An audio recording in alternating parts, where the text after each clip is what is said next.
So let's talk about the offer. Now, the offer, if you guys, I don't know if you guys have ever read Alex Hormozi or Russell Brunson or any of the great copywriters, but a lot has been made about offer. But the thing that always frustrates me, and Alex Hormozi got the closest to this, but even he was not as specific as I would like, is what the actual structure of the offer is. And the structure is really important because offers surround us every single day, right? Every single time we transact or interact with another human being, we are giving, receiving, denying, accepting offers, right? Kids asking if they can stay up late. Can you watch our kids this weekend? You can tell I have kids and these things are on my mind. Can I interest you in a coffee and dessert before I bring the check, right? Like all of these things are offers, but we don't recognize them as offers, right? So it's like the fish in the pond, right? We're surrounded by these things every day. We have no idea we're soaking wet. And that's why when it comes to actually writing one of these and putting in the mental marketing effort to do this, it feels so weird, right? It feels unnatural. It's like breathing on breathing on manual mode. It's just, which by the way, if that affected anybody, I apologize, but that's the best way I can explain it. It feels unnatural. So how do we get over this mental block?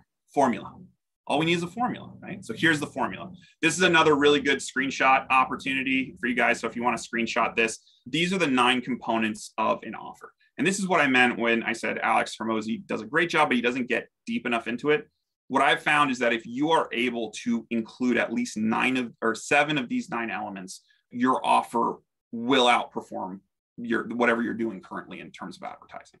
So let's break them down one at a time. So the first thing is audience. Now, this is pretty obvious, right? You need to have some kind of market that you're pitching to, but having a very specific audience, having one that you can call out to within the first couple seconds of the ad is really important. This is why when you're on TikTok, you see so many ads that go small business owners, HVAC repairs, coaches and consultants, whatever market you fall in, you will hear these ads that the first words out of the person's mouth are a call to attention to whatever their audience is. And the reason for that is because we need to capture their attention within the first couple seconds in order to get them interested in the ad.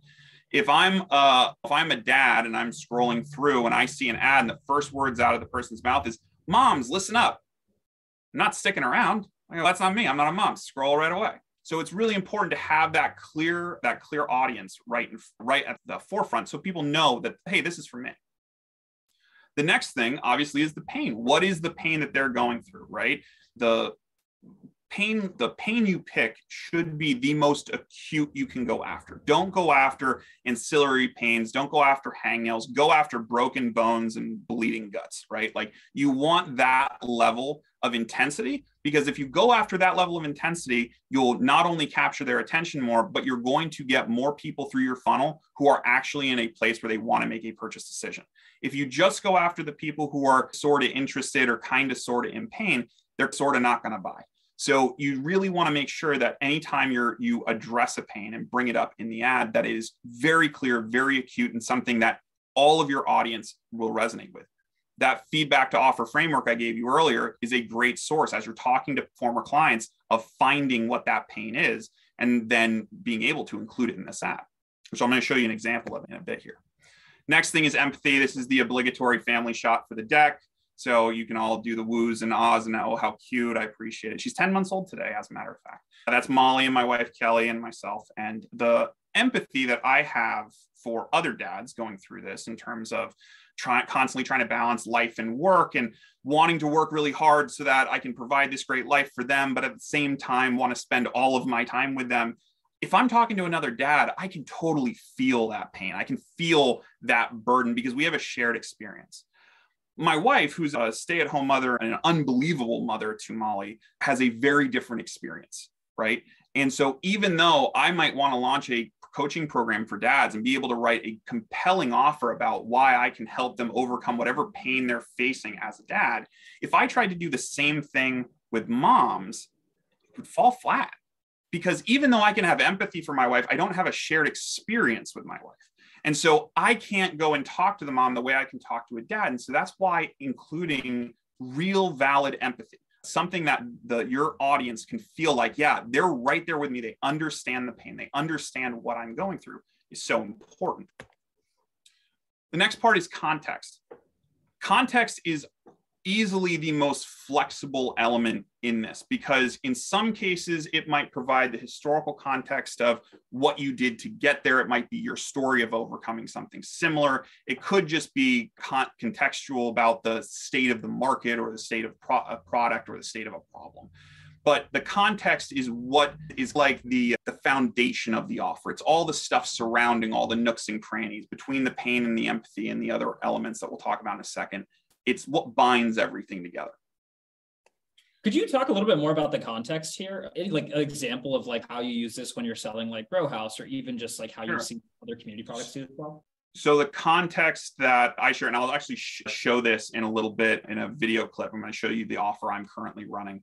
But when you look at the context in that, I talk about how I've spent X number of years helping businesses do this. It's one line, right? But that provides the context of, okay, I'm watching the ad. I get to that point. Okay, he's spent X number of years doing this specific thing.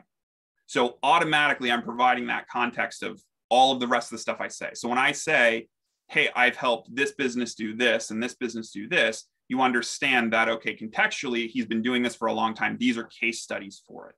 So it's not the sexiest part of this whole process, but it's important because if you lack the context, and I'll get to this in a second, but if you lack that context, your offer is going to come like flying out of left field. It's not going to be grounded to the rest of what you're talking about. So it's an important part, but it is something that you have to massage for yourself. Next part is solutions, the solution itself. So this is the part where us as business owners, because we love our businesses and we love what we do, we want to overshare. And this is where you got to beat that motivation back, and you don't want to overshare here. The solution, the way you present the solution needs to be as clean and streamlined as possible, and actually needs to provide far less detail in how you're actually going to help than you think. I'm going to show you again. I'm sorry to keep pushing to this video, but I'm going to show you exactly how this works. But the most important thing to remember here is that you're not selling the nuts and bolts of the solution. You're selling the hope that the solution provides. You're selling that by signing up, by booking a call, by purchasing whatever, that solution is going to giving them the hope that they'll be out of pain soon. Which brings us to package and price. Now, these are two things. I said 7 of these will probably be in your offer. 2 of them won't. These are the 2 that won't, because most of the time when we're talking about an offer, unless you're doing it on like a landing page, if you're doing a video, which I'm going to show you shortly, you're not going to have time to talk about packaging and pricing. But the package is everything that's included for the price of admission. For example, this is 2 slices and a drink, $5.54, right? So you know exactly what's included. You also know what the price of that is. This is more important for your overall positioning than it is any piece of direct advertisement, but this is still something that you really want to work on. And as you're building these packages, go back to your existing clients, the people that gave you that initial feedback, and say, hey, does this make sense? Would this help? If I would have had this when you signed up, this would have been beneficial.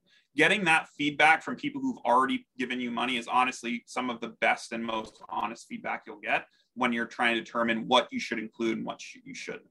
The other thing is that don't be scared about modifying your package over time. Like at Row House, we have gone through several different packages and different lineups and different services because we were trying to figure out like what do people really need? And so where we've landed now is that we charge a relatively high price, but we include all of the creative services that you would get at a normal ad agent or a marketing agency. So instead of you having to piecemeal out all of your marketing budget, we just include it all at once. And that's worked really well for us. But for 2 years, we didn't have that platform. We did everything piecemeal, just like a normal agency would. So don't be scared of modifying your package and price. It's totally fine to change that as your business grows and develops. Next element we have is social proof. And this is the part that I think is, going back to earlier, it's just such a powerful component.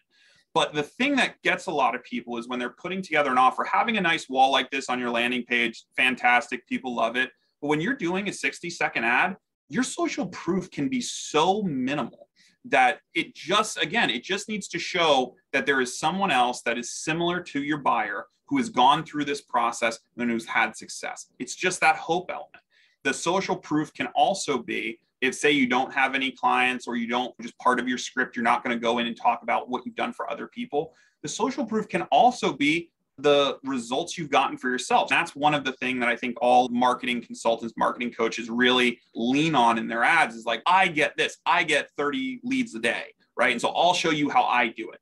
That's just as much social proof. It's not as powerful as having a bunch of people say really nice things about you, but it's still it's still a pretty powerful component that you can drop in. Last thing is a call to action. This is one of my clients, Jason Carney, who is the world's most electrifying accountant. The biggest thing is that people are so used to boring calls to action. They're used to just book your free strategy call, book your free discovery call, book your free. It gets boring. And as soon as I'm bored, I'm tuned out. So you want something that when you get to a call to action is interesting. It grabs your attention. It's something different. So like this, we have be more smart and be less bored. One of them goes to booking him for training. One of them takes to a free training class, right? Doesn't really tell you what either one's going to do, but it's intriguing, right? Like you want to figure out, yeah, I want to be more smart, but what do I get if I click be more smart? So having something that's compelling, that's personalized, that speaks in a different way when it comes to the call to action is a really powerful component.